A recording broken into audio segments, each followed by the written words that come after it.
जलेबी। इस कहानी का संबंध लेखक के बचपन से है। वह गवर्नमेंट स्कूल कंबलपुर में, जिसे अब अटक कहा जाता है, 5th स्टैंडर्ड में पढ़ते थे। एक दिन वह फीस और फंड के लिए अपनी जेब में 4 रुपए लेकर स्कूल गए। स्कूल पहुंचकर उसे पता चला फीस लेने वाले जो टीचर हैं, गुलाम मोहम्मद, आज छुट्टी पर हैं। जब छुट्टी हुई और वो बाहर आए तो उनकी जेब में पड़े सिक्के बोलने लगे। वैसे तो सिक्के कभी बातें नहीं करते, वे खनखनाते हैं, परंतु लेखक पाठकों को विश्वास दिलाता है। मीन्स लेखक जो है वो रीडर्स को विश्वास दिलाता है कि उस दिन वे सचमुच में बोल रहे थे। उन्होंने उसे गर्मा गर्म जलेबी खरीद कर खाने के लिए ललचाया, परंतु लेखक ने उन्हें चेतावनी दी कि वे उसे मत बहकावें। उसने उन्हें बताया कि उसे घर में इतना अधिक मिलता है कि वो बाजार से किसी भी चीज को देखना भी पाप समझता है।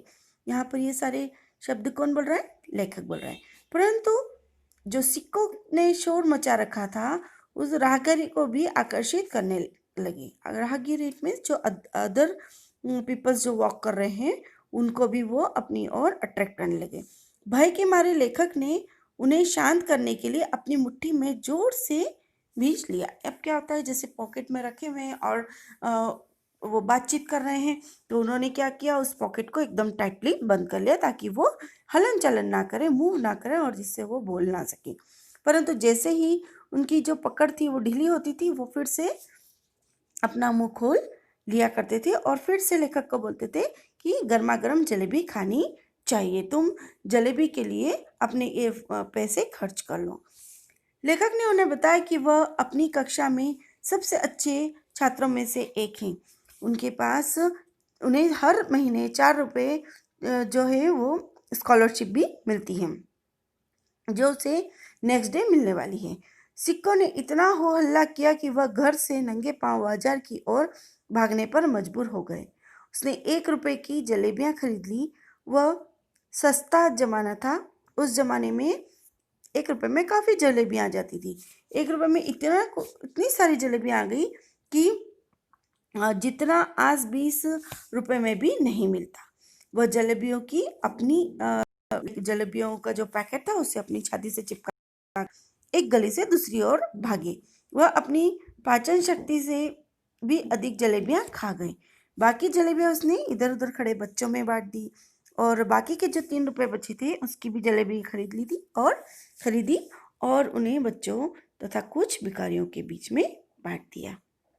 वह अपने हाथ मुंह धोकर घर वापस आ गए। रात को उसे अपना भोजन भी करना पड़ा, इसलिए सारी रात वह जलेबी की तरह ऐंठ कर पड़ा रहा। क्यों भोजन करना पड़ा? क्योंकि बिना बताए उन्होंने जलेबी खरीद ली थी और काफ़ी जलेबियाँ खा चुके थे और उनके पेट में बहुत दर्द हुआ।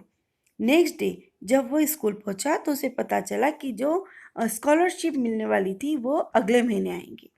यानी इसने सोचा कि मुझे स्कॉलरशिप के पैसे मिलेंगे ही ना, तो मैं उससे फी भर दूंगा और अभी जलेबियाँ खा लेता हूँ, और उसने पैसे खर्च कर दिए।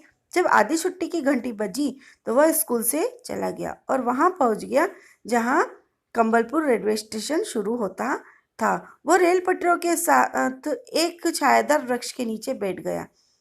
उसने यह सोचा कि फीस के पैसों से तो मैंने जलेबियाँ खा ली है, अब मैं जो स्कॉलरशिप के पैसों से फीस चुका दूंगा, लेकिन स्कॉलरशिप तो इस महीने नहीं मिली, वह तो अगले महीने आने वाली है। उसे अल्लाह मियाँ से प्रार्थना की कि वह उसके थैले में 4 रुपए डाल दे, परंतु कुछ न हुआ।